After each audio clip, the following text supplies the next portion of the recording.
Hello friends, आज मैं आपके साथ शेयर करूंगी 10 टाइम सेविंग कुकिंग टिप्स और हैक्स जिससे आपको फूड प्रिजर्वेशन और स्टोरेज में बहुत मदद मिलेगी। तो इन टिप्स को देखना शुरू करते हैं। सो टिप नंबर 1 ये है कि कई बार हम ऑब्जर्व करते हैं कि नींबुओं को फ्रिज में रखने के बाद भी उसकी जो स्किन है वो थोड़े दिनों बाद हमें ब्राउन होती हुई दिखाई देती है। सो आप हमेशा नींबू को अच्छे से साफ करके ड्राई कर लें और उसे स्टील के कंटेनर में ही स्टोर करें रेफ्रिजरेटर में। इससे ये लंबे समय तक उसकी जो स्किन है वो ब्राउन नहीं होगी और नींबू वैसे के वैसे येलो रहेंगे। टिप नंबर 2 है कि मान लीजिए कि अगर आप नींबू का रस स्टोर करना चाहते हैं तो वो किस तरीके से करेंगे। नींबू का रस आप महीनों तक स्टोर और प्रिजर्व करके रख सकते हैं। इसलिए आप सभी नींबुओं को अच्छे से धो लें, उसको साफ कर लें। उसके बाद एक नींबू के आप 2 हिस्से कर लें और सभी नींबुओं में से आप जूस जो है वो स्क्वीज करके एक बोल में कलेक्ट कर लें।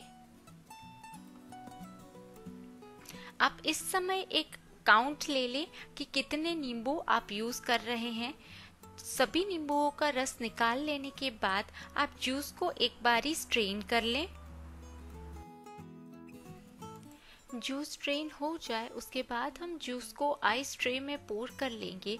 जूस को हमें इस तरीके से डिवाइड करना है जिससे हम हिसाब रख सकें। और मैं इस तरीके से डिवाइड कर रही हूँ कि जो आधा नींबू है उसका 1 क्यूब हो। सपोज मैंने इस समय 7 नींबू लिए थे, मेरे पास 14 क्यूब्स बनकर रेडी हैं। अब जब भी मेरे क्यूब्स बनकर रेडी होंगे तब मुझे पता लगेगा कि अगर मुझे किसी भी चीज़ में, दाल में, सब्जी में, नींबू पानी में आधा नींबू का यूज़ करना है तो मैं 1 क्यूब का यूज़ करूँगी।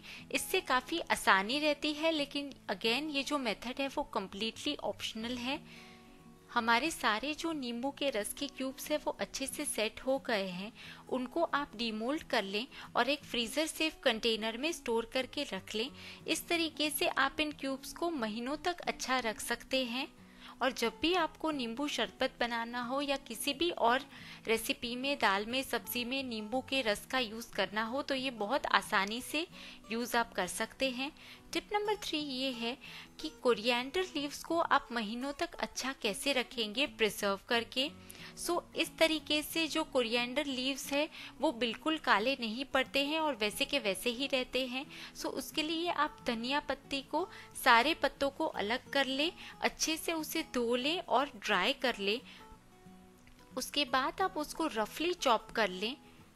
ये उतना इम्पोर्टेंट नहीं है, आप जस्ट रफली उसको चॉप कर सकते हैं, बहुत ज़्यादा स्पेसिफिक रहने की ज़रूरत नहीं है। सभी कोरिएंडर जो लीव्स हैं वो चॉप हो जाए उसके बाद आप 1 टेबलस्पून तेल गर्म करें 1 पंच कोरिएंडर लीव्स के लिए। तेल थोड़ा सा गर्म हो जाए मीडियम फ्लेम पर, उसके बाद आप उसमें कोरिएंडर लीव्स चॉप जो करके हमने रखे थे वो आप उसमें ले लें और उसे हमको मीडियम फ्लेम पर सौते करना है 3 से 4 मिनटों के लिए, या तब तक जब तक सारा जो मॉइस्चर है वो इवेपोरेट नहीं हो जाता इसमें से। आप देख सकते हैं कि सारा जो एक्सेस मॉइस्चर है वो अब्सॉर्ब हो गया है। सारा मॉइस्चर अब्सॉर्ब हो जाए उसके बाद आप उसे कम्प्लीटली ठंडा होने दें। ठंडा हो जाए उसके बाद आप उनको इस तरीके से आइस ट्रे में भर लें और इस तरीके से प्रेस कर दें और उसे लेवल कर दें और उसे फ्रीजर में सेट होने के लिए रख दें। अब आप देख सकते हैं कि ये जो कोरिएंडर लीव्स के क्यूब्स हैं वो फ्रीज़र में अच्छे से सेट हो गए हैं। उसके बाद आप उन सभी जो कोरिएंडर लीव्स के क्यूब्स हैं उसको आप डीमोल्ड कर लें और आप एक फ्रीज़र सेफ कंटेनर में या एक जिपलॉक बैग में उनको भरकर रख लें।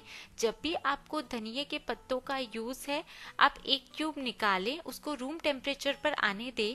उसके बाद आप उसको चॉप करके यूज कर सकते हैं या वैसे ही यूज कर सकते हैं क्योंकि हमने रफली चॉप पहले से ही किया हुआ है। देखेंगे कि हम टोमेटो प्यूरी को बिना किसी प्रिजर्वेटिव्स के कैसे स्टोर कर सकते हैं। तो इसके लिए हमने लिए हैं 20 टमाटर।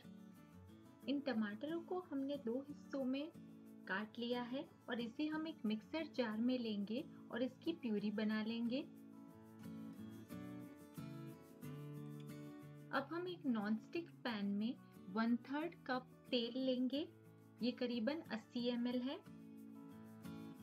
तेल थोड़ा सा गर्म हो जाए उसके बाद हम 20 टमाटरों की प्यूरी जो हमने बनाई थी वो इसमें डालेंगे और हम इसे अच्छे से स्टर कर लेंगे ताकि जो ऑयल और प्यूरी है वो एक साथ मिक्स हो जाए।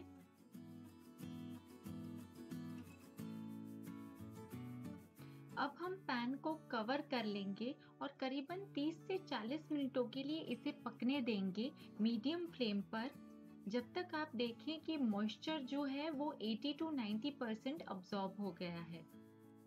आप देख सकते हैं धीरे धीरे करके हमारी ग्रेवी रिड्यूस हो गई है। जैसे ही आप देखें कि मॉइस्चर अब्सॉर्ब होने लगा है तो आप इसे बीच बीच में ढक्कन खोलकर स्टर करते रहें। जब पानी ऑलमोस्ट सूख जाए तब आप ढक्कन खोलकर इसे अच्छे से मिला लें और इसमें आप सॉल्ट डाल लें। नमक जो है वो इस समय प्रिजर्वेटिव का काम करेगा।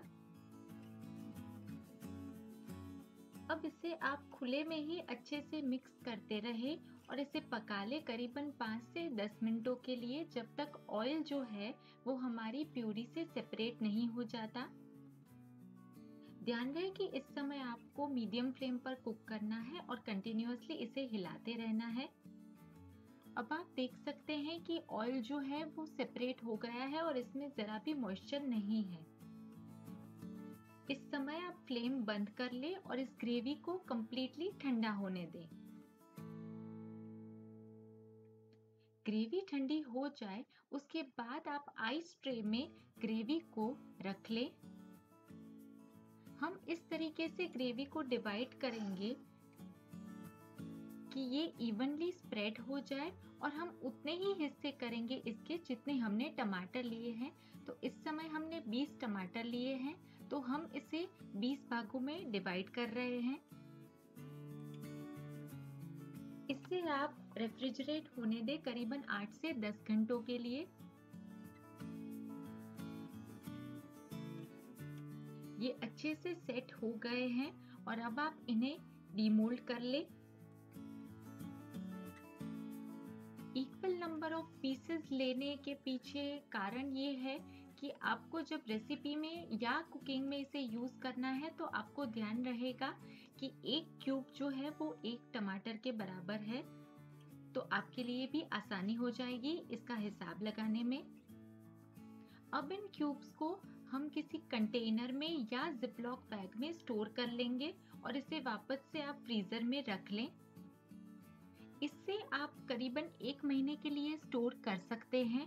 आप उतना ही पोर्शन बाहर निकालें जितना आप इसे यूज करना चाहते हैं।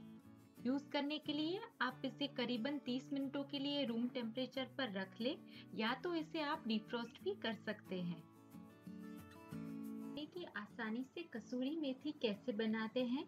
इसे बनाने के लिए सबसे पहले आप मेथी का बंच जिस दिन लाए हैं उसी दिन ये बनाएं तो मेथी का कलर जो है वो बहुत अच्छे से रिटेन होगा। मेथी के बंच में से आप मेथी के पत्तों को अलग कर लें और उसे नमक के पानी में कम से कम 10 मिनटों के लिए सोक करके रख लें। 10 मिनट के बाद मेथी के पत्तों को आप अच्छे से धो लें और उसे एक किचन टॉवल पर बिछा के रख दें ताकि ये लीव्स जो है वो कंप्लीटली ड्राई हो जाएं। ध्यान रहे कि लीव्स में कोई भी मॉइस्चर नहीं रहना चाहिए। पत्ते जब अच्छे से सूख जाएं तो उसे एक चॉपिंग बोर्ड पर लेके आप उसे रफली चॉप कर लें।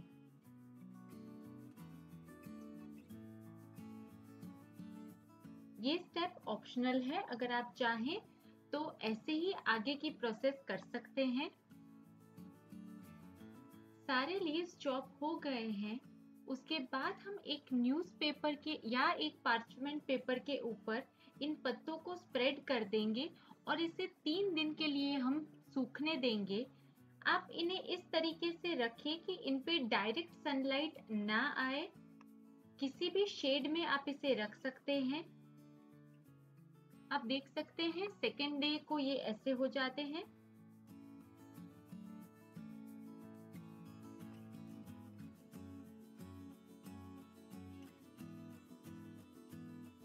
और अब आप देख सकते हैं कि तीसरे दिन ये मेथी के पत्ते एकदम सूखकर ऑलमोस्ट रेडी है,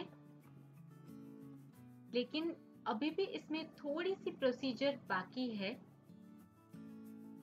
तीसरे दिन के एंड पर या चौथे दिन की शुरुआत पर आप इन्हें एक सीव में से पास कर लें, ताकि जो भी डस्ट या कचरा इन पत्तों पर जमा हुआ है 3 दिनों में, वो इससे अलग हो जाए।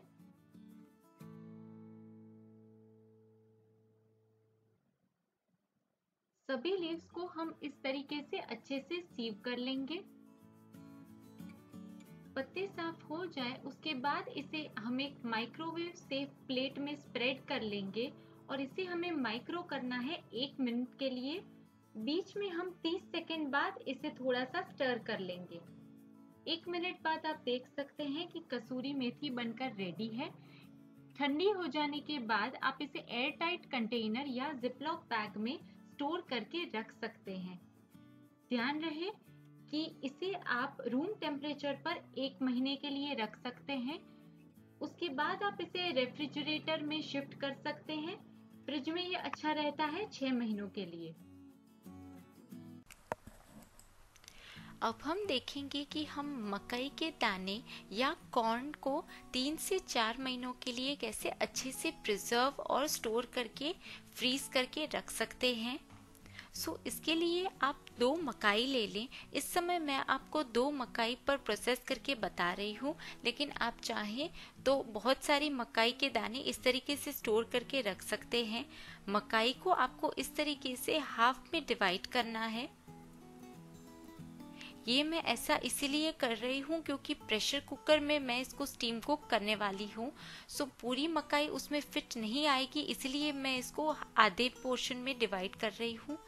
आप कुकर में पानी रख लें, उस पर स्टैंड रखें, उस पर हमारे जो मकाई के पीसेस हैं वो रख लें और उसके बाद उसे हम 3 विसल तक स्टीम कुक करेंगे। प्रेशर रिलीज हो जाए उसके बाद आप लिड ओपन करके जो कॉर्न कॉब्स हैं उनको एक चॉपिंग बोर्ड पे या एक फ्लैट सरफेस पे ले लें। दानों के बीच में जो लाइंस होती है उस पर आप एक नाइफ रन थ्रू कर ले इस तरीके से, और उसके बाद आप मकाई के दानों को जैसे मैं कर रही हूँ वैसे आप आसानी से अलग कर पाएंगे। सारे दाने आप इस तरीके से निकाल लें। आप देख सकते हैं सारे जो मकाई के दाने हैं वो मैंने अलग कर लिए हैं। अब आप इन दानों को कम्प्लीटली ठंडा होने दें, ये रूम टेम्परेचर पर आ जाए। उसके बाद आप उसको फ्रीज़र सेफ कंटेनर या जिपलॉक बैग में स्टोर कर 3 से 4 महीनों के लिए अच्छे से रख सकते हैं। आपको जब भी मकई का यूज़ करना है आप उतनी ही क्वांटिटी निकालें जितनी आपको ज़रूरत है, उसको रूम टेम्परेचर पर आने दें या उसको माइक्रो करके भी आप यूज़ कर लें। आप देख सकते हैं कि ये पहले से मैंने थोड़े से कॉर्न जो है वो फ्रोज़न करके रखे हुए हैं।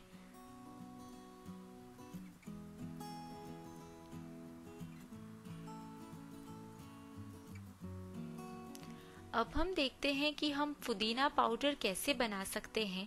उसके लिए आप मिंट लीव्स को प्लग करके उसको अच्छे से धोकर आप उसको ड्राई कर लें।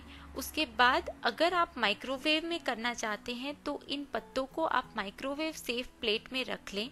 उनको 2 मिनट के लिए आप माइक्रो कर लें। 2 मिनट बाद आप लीव्स को बाहर निकालें और उनको एक बार एक मिक्स दे दे ताकि लीव्स जो है वो दूसरी 2 मिनट के लिए जब आप माइक्रो करें तो वो अच्छे से दूसरी तरफ से भी अच्छे से ड्राई हो जाए और क्रिस्पी हो जाए। आप देख सकते हैं कि ये लीव्स दोनों तरफ से अच्छे से ड्राई हो गए हैं। उसके बाद उस लीव्स को आप हाथों की मदद से क्रश कर लें और स्ट्रेनर में से इस तरीके से पास कर लें। आपका मिंट लीव्स का पाउडर माइक्रोवेव मेथड से रेडी है। इसको आप फ्रिज में स्टोर करें एक एयरटाइट कंटेनर में डालकर। अब अगर आप इसको माइक्रोवेव में नहीं करना चाहते हैं तो ओवन में भी आप इसको कर सकते हैं। आप एक बेकिंग ट्रे में इन लीव्स को स्प्रेड करके बेक कीजिए 180 डिग्रीज पर 10 से 12 मिनटों के लिए। उसके बाद आप उंगलियों की मदद से इस तरीके से लीव्स को क्रश कर लें। अगेन प्रोसेस सेम है, आप स्ट्रेनर की मदद से लीव्स को एक बार स्ट्रेन कर लें ताकि पाउडर जो है वो आपको इवन मिले। इसे भी आप रेफ्रिजरेटर में स्टोर कर सकते। आप देख सकते हैं ये जो है वो माइक्रोवेव मेथड है, और दूसरी जो मेथड है जो थोड़े से डार्क कलर के हैं वो जो है वो कन्वेक्शन से है, और जो ग्रीनिश है वो माइक्रोवेव मेथड से है। अब हम देखते हैं कि हम मेथी लीव्स को कैसे प्रिजर्व कर सकते हैं। उसके लिए आप मेथी के पत्तों को अलग कर लें, उसे अच्छे से धो लें। उसके बाद पत्तों को आप एकदम ड्राई कर लें एक किचन टॉवल पर।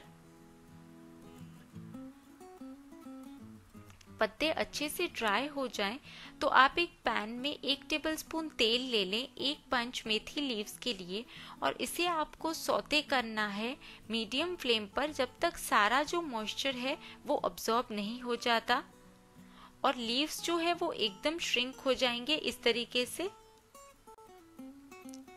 इसको आप कंप्लीटली ठंडा होने दें। ठंडा होने के बाद आप एयर टाइट कंटेनर में इसको फ्रीजर सेक्शन में स्टोर करें।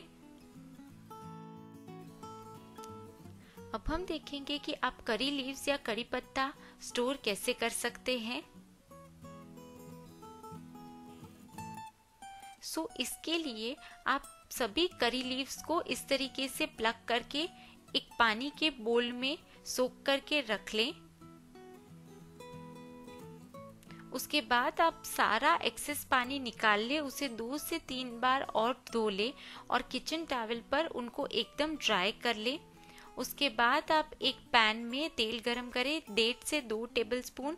उसके बाद करी लीव्स डालें और उसे अच्छे से सौते कर लें 4 से 5 मिनट के लिए।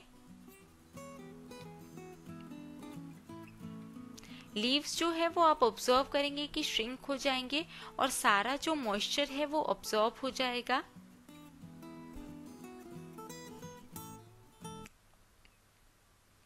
उसके बाद आप लीव्स को एक प्लेट में निकालकर एकदम ठंडा कर ले। पत्ते जो है वो ठंडे हो जाए उसके बाद आप उनको जो है वो एक एयरटाइट कंटेनर में ट्रांसफर कर ले और उसको आप रेफ्रिजरेटर में स्टोर कर सकते हैं महीनों तक। इसकी जो फ्लेवर है और फ्रेग्रेंस है वो वैसी ही रहती है। हम देखेंगे कि हम ब्रेड क्रम्स घर पर कैसे बना सकते हैं। उसके लिए आपको ब्रेड स्लाइस लेनी है और इस तरीके से उसके छोटे छोटे स्क्वायर पीसेस कर लेने हैं। इन पीसेस को आप एक बेकिंग ट्रे पर थोड़ी थोड़ी दूरी पर अरेंज कर लें। अब हम इसे बेक करेंगे 180 डिग्रीज पर 10 से 15 मिनटों के लिए। ये थोड़े से ठंडे हो जाए उसके बाद आप उसको एक मिक्सर जार में ले लें और उसको एक पाउडर फॉर्म में क्रश कर लें।